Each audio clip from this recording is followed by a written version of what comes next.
At dapat may kanatensyon di makana may resar kinay na pagbiyagan ng sa mga residente ini barangay Calaba, Bangen Abra babay di panakirubuat skills training di mushroom production.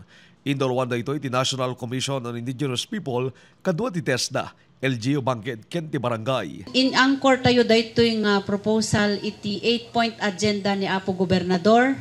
May sa kadagitakot dayjay pan naka-uplift iti livelihood. Kun iti pan naka panagkaroon iti napintas nga nutrition iti kada umili iti dayto yung insya. Inyo preserda kan datay dito. So dato iti mesa nga wagas nga government to government partnership nga panangidanon iti serbisyo kadagiti ay. Ti TESDA kabinulig ti Maysa Learning Center, ti kang runang nga nagisuro ti SWAT skills training. They white lecture, hands-on demonstration, ken practical application no kasano ti wagas yung patanor ti Volvariella mushroom. O kaya after ng pag-harvest ng mga palay, andun na yung mga raw materials kasi pwede yung rice straw o kaya meron silang banana plantation, yung mga leaves yun yung gagamitin. And of course, ito din yung isang pinakamabilis na pagkuhanan ng pagkain o kaya source of income kasi within 15 days may manaha-harvest ka na. May sa kanina nagpartisipar iti aktibidad ni Nana Marina Blasa.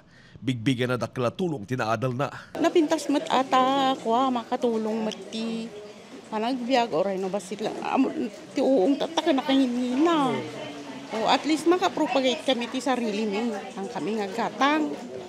So, makalako kami pa dapat income mi nga oray no basit lang makatulong. Mangnamnama ti barangay ken lokal gobyerno ababay ni panakirubuat ti programa ket maragpat ti kalikagom ang matulungan dagiti barangay.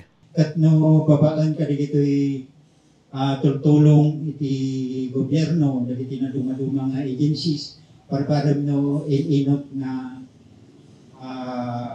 isumton ti pagkakitaan tayo.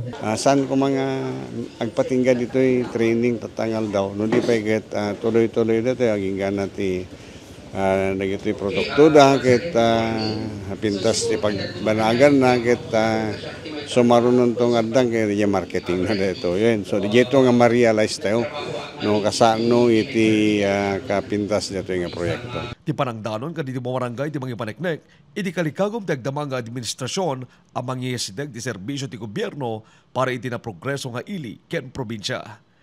Archie Lorenzo, Balitang, Solid North.